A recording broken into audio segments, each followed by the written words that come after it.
Naam, ni siku nyingine tunakualika ikiwa kwenye mwendelezo wa kujadili na kuangazia masuala kadhaa yanayoendelea kote ulimwenguni.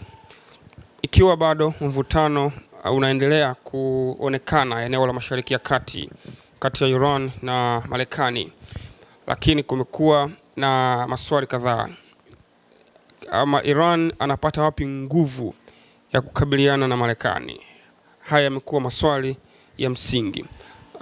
Ni Iran anatoa wapi kiburi, ama Iran anawezaje kujiamini kuweza kukabiliana na taifa kubwa la Marekani? Sasa leo ninakuletea hoja za msingi kama tatu hivi ambazo zitakusaidia kuweza kufahamu ni kwa namna gani Iran anakuwa na nguvu na uthubutu wa kuweza kukabiliana na taifa la Marekani, licha ya ukweli kwamba Marekani ni superpower ulimwenguni na uwezo mkubwa wa kijeshi, na ukizingatia utofauti wa kiuchumi kati ya mataifa haya mawili ya Marekani na Iran kwenye eneo la bajeti za kijeshi na hata kwenye uchumi pia kuna tofauti mkubwa sana. Marekani yuko mbali, lakini haitoshi kuweza kuhitimishwa kwamba Iran ana uwezo wa kuweza kukabiliana na taifa la Marekani. Na hizi sasa ni sababu walau tatu za msingi ambazo zinaweza kutumika kama kigezo cha kuifanya Iran kuwa na uwezo wa kuweza kupambana na taifa la Marekani. Sababu ya kwanza ni sababu ya kihistoria. Iran ni moja ya mataifa yenye historia ya muda mrefu sana, na ilikuwepo tangia karne ya 5 hadi ya 6 hivi. Nazungumzia zaidi ya miaka 550 before Christ BC. Taifa la Iran lilikuwa tayari linatambulika na lilikuwa linafahamika kama Persian Empire, ama tunaita himaya ya Waajemi katika eneo lile la Mashariki ya Kati.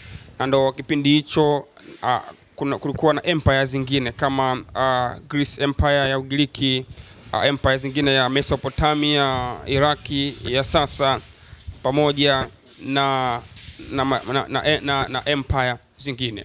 Na Iran kwa kipindi chote ilikuwa ni moja kati ya empire imara sana, ama himaya yenye nguvu ya kijeshi, nguvu katika eneo la kijasusi, na sambamba na uongozi ambao ulikuwa imara. Na Iran haikutawaliwa, ni kati ya mataifa machache duniani ambayo hayakutawaliwa kabisa na mataifa yote vile ulimwenguni. Kwa hiyo Iran ina historia kubwa kwa sababu ni taifa ambalo lilikuwepo kuanzia karne ya 5 miaka 550 iliyopita. Hiyo ni hoja ya kwanza. Kwa hiyo wakati wote walikuwa na uwezo mkubwa wa kijeshi na uwezo mkubwa pia wa kijasusi. Lakini hoja ya pili ambayo inaifanya Iran kuweza kukabiliana na Marekani kwa kiwango ambacho tunakiona ni maendeleo ya sayansi na teknolojia.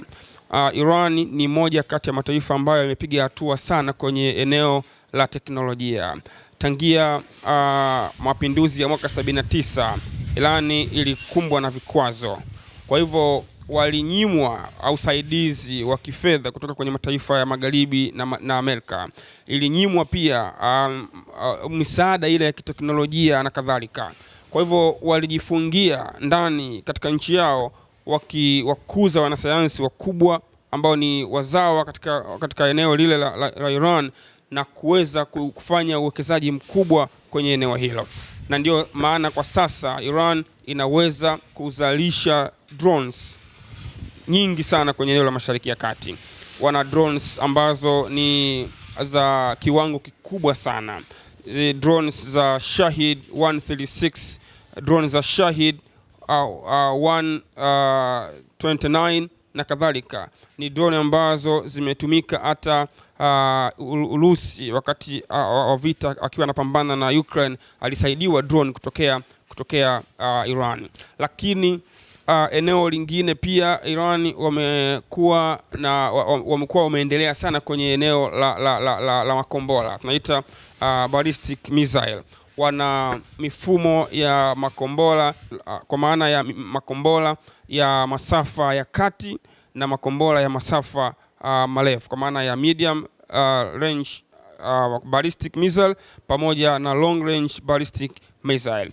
Na makombora ambayo yana uwezo wa kuruka, kwa mfano makombora haya ya medium, makombora ya masafa ya kati yana uwezo wa kusafiri kuanzia kilomita 1000 mpaka kilomita 3000. Lakini makombora ya masafa marefu long range ballistic missile yana uwezo wa kusafiri kuanzia kilomita 5000 mpaka kilomita 10000. Na hivi majuzi walizindua kombora hili la long range ballistic missile ambao walilifanyia majaribio kutokea Tehran kuelekea Urusi kwenye eneo la Siberia, na lilisafiri wa takriban umbali wa zaidi ya kilomita 5500 kutokea pale Tehran, na lilifanikiwa kiwango kubwa sana. Lakini teknolojia hii ndiyo ambayo imewasaidia pia hata kwenye kipindi hiki kuwafanya kuwa imara sana, kwa sababu walipofanya uzinduzi wa kombora hili la long range ballistic missile iliwashtua hata taifa la Marekani, kwa sababu uwezo wa kuruka wa kilomita 12000. Maana yake tafsiri yake ni kwamba long range ballistic missile la Iran lina uwezo wa kusafiri kutokea Tehran kuelekea pwani ya mashariki ya Marekani, ambako kwenye majimbo kama ya Maine, New Jersey, New York, majimbo ya North and South Carolina, Florida na Virginia. Maana yake tafsiri yake ni kwamba wanao uwezo wa kurusha kombora kutokea Tehran na kufika katika eneo la Marekani. Kwa hivyo tafsiri hii maana yake imewashtua Marekani na kuona kwamba hili taifa limepiga hatua sana kwenye eneo hilo. Lakini eneo lingine ni teknolojia ya mifumo ya kujilinda ya anga dhidi ya makombora pamoja na drones mbalimbali. Wanayo mifumo kama ya Majid ya Zahir pamoja na mifumo mingine ambayo inatumika kulinda anga katika eneo lile la Mashariki ya Kati, hasa katika nchi ya Iran.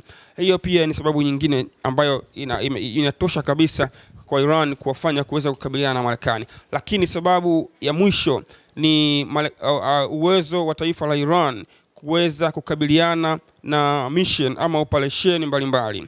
Ikumbukwe Iran imeweza kuhimili nguvu za maadui kwenye eneo la mission na operation mbalimbali. Utakumbuka operation ya mwaka 1980, operation ya Marekani iliyofanywa na kikosi cha Delta Force ambacho ililenga kwenda kufanya ukombozi wa maafisa wa ubalozi wa Marekani ambao walizuiliwa pale Tehran, katika ubalozi wa Marekani uliopo Tehran. Operation ile ya mwaka 1980, wakati ule Marekani ikiongozwa na Jimmy Carter ilishindwa wakati ule, na licha ya kuchangiwa kwa hali ya hewa sambamba na sababu za kimazingira, lakini bado mifumo ile ya kiulinzi na kiintelijensia ya Iran iliwasaidia kwa kiasi kikubwa sana, na ile operation ilikwama na zaidi ya askari 8 wa Marekani walifariki kabla ya kufikia malengo katika eneo la Iran. Lakini utakumbuka pia operation nyingine ya Rising Lion ya mwezi Juni mwaka 2025. Ni operation ambayo ilianzishwa na Waziri Mkuu Netanyahu pale Israel kuelekea Tehran, iliyolenga kufanya regime change, kuondoa utawala wa Ayatollah Ali Khamenei, na operation hii iliungwa mkono na Marekani moja kwa moja. Lakini uwezo mkubwa wa jeshi la Iran kukabiliana na operation ile dhidi ya mashambulizi ya Tel Aviv kuelekea Tehran uliwasaidia kwa kiasi kikubwa sana kuzima operation ile, na haikuweza kufanikiwa sana. Kwa hivyo maana yake Iran ina maeneo ya msingi ambayo yanawafanya kuwa na uweledi katika eneo la kijeshi, na hizo ndio sababu za msingi 3 ambazo zinaifanya Iran kuweza kumudu kukabiliana na taifa la Marekani. Ninakushukuru sana, nimefikia mwisho. Asante sana.